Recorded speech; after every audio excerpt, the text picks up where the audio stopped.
안녕하세요. 마음소리입니다. 오늘은 여러분들께 일과 일상에서 자기 다음을 만드는 기분 좋은 책, 루틴의 힘이라는 책을 소개해 드리려고 합니다. 이 책에서는 눈에 보이는 루틴으로 산만함을 극복하고 일하기 싫을 때도 하게 만드는 루틴 전략, 최고의 루틴은 어떤 것인지 여러분들께 제시하고 있습니다.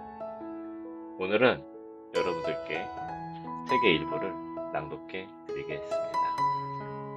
인생의 뿌리를 탄탄하게 만드는 루틴의 힘. 일상의 체계, 리듬, 목적을 갖추는 법. 수많은 위대한 창작가가 일상의 루틴을 고수하는 이유는 바로 이 때문이다. 안무가 투아이라 타프는 매일 동이 틀 때 일어나 택시를 잡아타고 헬스장으로 향한다. 스스로 방아쇠를 당기는 순간이라고 부르는 일종의 의식이다. 화가 로스 블랙크너는 신문을 읽고 명상을 한 다음 오전 8시쯤 화실에 도착한다. 이른 아침의 정막 속에서 일하기 위해서다. 소설가 어니스트 헤밍웨이는 무슨 일이 있어도 반드시 하루에 500단어씩 썼다. 진정 위대한 성취에는 수백, 수천 시간의 작업량이 필요하기에 우리는 날마다 짬을 내어 그 시간을 채워야 한다. 이를 실행하는데 루틴이 도움이 된다. 루틴을 통해 우리는 기대치를 설정하고 자신의 역량에 맞춰 업무 흐름을 조율하며 규칙적인 창작의 리듬을 맞출 수 있다. 루틴의 형성에는 결국 인내와 지속성이 관건이다. 영감이 찾아오길 마냥 기다리지 마라. 영감을 담을 수 있는 뼈대를 먼저 만들어 둬라.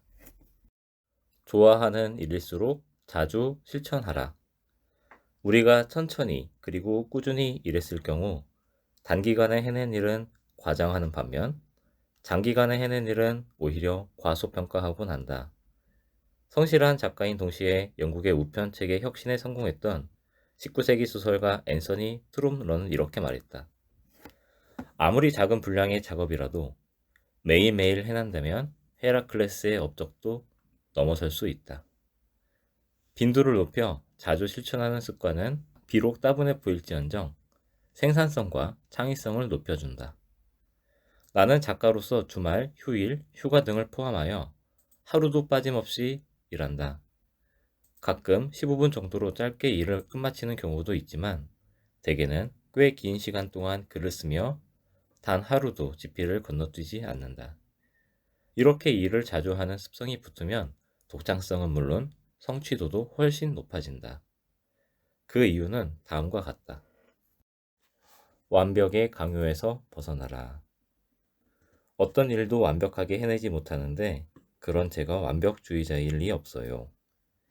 평소 멘토로 여겼던 분이 내게 완벽주의적 성향이 있는 것 같다고 했을 때 자신을 제대로 파악하지 못하고 있던 나는 이렇게 대꾸했다.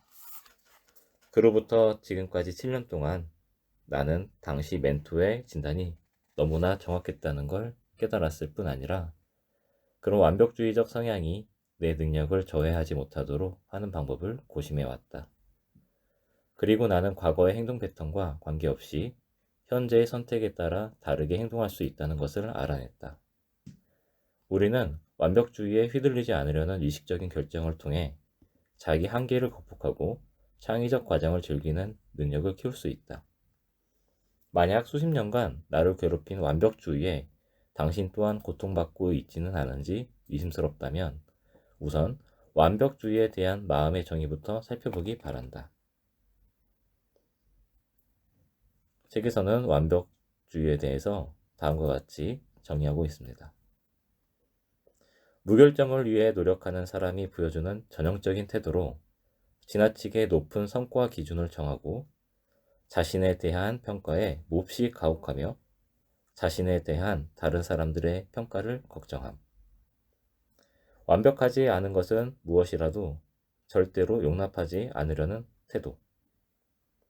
저도 업무 처리를 할 때 저 스스로 다른 사람들의 평가를 걱정할 때가 간혹 있습니다. 여러분은 어떠신가요?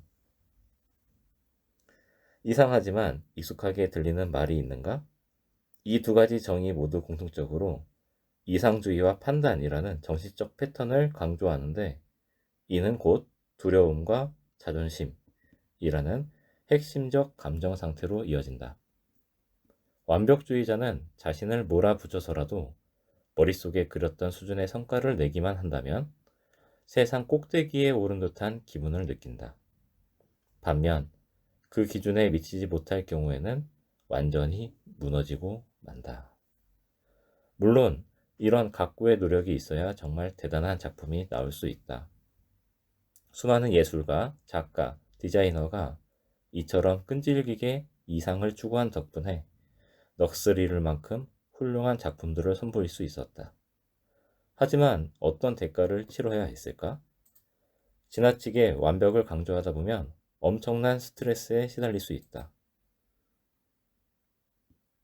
완벽주의적 성향 탓에 새로운 프로젝트에 몰입하기를 꺼리게 되는 건 그나마 사소한 피해다. 최악의 경우에는 육체적, 정신적, 감정적으로 감당해야 할 희생을 견디지 못하고 아예 창조를 향한 시도 자체를 포기하게 될지도 모른다. 아이러니하게도 완벽주의는 잠재력을 제대로 발휘하지 못하도록 가로막는다. 어정쩡한 성과를 낼까봐 두려운 나머지 아예 시도 자체를 피한다면 성장에 필수적인 적정한 피드백과 조언, 방향성을 스스로 걷어차 버리는 셈이 된다. 완벽주의가 성장을 방해하는 지점에서 당신이 돌파구를 찾도록 돕기 위해 나는 앞으로 창작 과정의 각 단계에서 당신이 취할 수 있는 두 가지 상반된 태도를 제시하려고 한다. 완벽주의자의 태도를 통해서는 완벽주의가 어떻게 당신의 발전을 가로막는지 확인할 수 있으며, 실용주의자의 태도를 통해서는 더 효율적인 발전 방안을 찾아낼 수 있을 것이다. 이제부터 나라고 지칭하는 인물은 곧 당신, 독자 여러분이며, 앞으로 어떤 태도를 취할지는 여러분의 선택에 달려있다. 부디 현명한 선택을 하길 바란다. 소설가 비크람 세스는 독립 이후의 인도를 배경으로 한 소설을 100페이지가량 쓴 후 슬럼프에 빠져버렸다. 어떻게든 스토리를 이어나가려고 최선을 다했지만 전혀 진전이 없었다. 그러다가 마침내 그는 진정한 문제를 간과해 왔음을 깨달았다. 단지 그 시대에 대해 충분히 알지 못했기 때문이었던 것이다. 이 사실을 간파한 후 그는 지필에서 연구 쪽으로 방향을 돌려 과거의 신문 기사들을 읽고 주요 장소를 방문하고 그 시대를 살았던 사람들을 인터뷰했다. 이 과정을 통해 너무나 방대한 자료를 모으게 된 나머지 당초 단편으로 계획했던 소설은 무려 1500페이지에 이르는 장편이 되어버렸다. 이렇게 완성된 어울리는 남자는 선인세를 110만 달러나 받았다는 소문이 돌았으며 비크람 세스는 문학계의 슈퍼스타가 되었다. 이 이야기가 우리에게 용기를 주는 이유는 두 가지다. 첫째, 현재 슬럼프에 빠져 고전하는 중이라면 제 아무리 스타 작가라 할지라도 슬럼프를 비켜갈 수 없다는 점을 위안으로 삼을 수 있다. 둘째, 일단 문제를 정확히 간파하기만 하면 해결책은 놀라울 정도로 간단할 수 있음을 알려준다. 세스는 슬럼프에 직면했을 때 자기 능력에 의문을 품거나 무모하고 헛된 고생을 할 수도 있었다. 하지만 결국 그의 문학적 재능에는 아무런 이상이 없다는 게 밝혀졌으니 만약 엉뚱한 일에 노력을 기울였어도 아무 성과가 없었을 것이다. 그는 단지 충분히 알지 못했을 뿐이었고 더 배울 필요가 있었다. 그리고 부족한 부분을 채우자 스토리는 다시 술술 풀리기 시작했다. 앞으로 창작의 슬럼프를 겪게 된다면 자신의 능력을 의심하거나 무턱대고 노력만이 살 길이라는 유혹은 떨쳐버려라. 잠시 멈춰서 자신이 겪고 있는 슬럼프가 어떤 종류인지 스스로 물어보라. 문제의 본질을 확실히 알게 되면 해결은 훨씬 쉬워진다. 창의적 프로세서에서 겪을 수 있는 가장 흔한 슬럼프 유형 6가지와 각각의 해결책을 살펴보면서 도움을 얻기를 바란다. 이렇게 여러분들의 슬럼프가 어떤 유형의 것들인지 살펴보는 시간을 가져볼 수 있는 기회가 되었습니다. 오늘은 여러분들께 루틴의 힘 책을 소개해 드렸는데요. 이 책은 여러분들의 생산성과 창의성을 향상하는 다양한 패턴 방식과 도구들을 제시하고 있습니다. 저도 이 책을 읽고 제가 현재 생활하고 있는 하루 일과 중에서 제가 놓치고 있는 부분, 생산성과 창의성에 떨어지는 부분들은 없는지 다시 돌아보는 계기가 되었습니다. 이 책을 통해서 여러분들의 잠재력을 한껏 펼치는데 도움이 되었으면 좋겠습니다. 감사합니다.